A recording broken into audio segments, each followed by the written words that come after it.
Para kay Pastor Apollo Kibuloy, sana po ay lalo pa tayong lumakas at tumibay sa ating pakikibaka.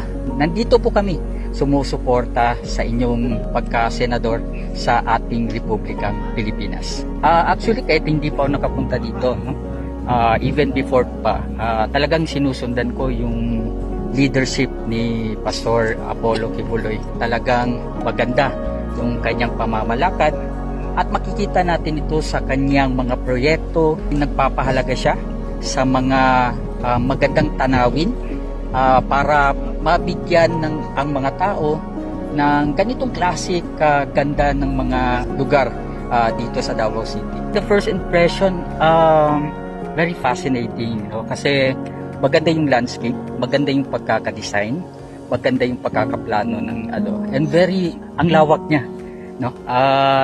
At saka yung garden ay maganda ang pagkaka-manage talaga. Ito ay kailangan ng isang mahaba at maayos na pagpaplano.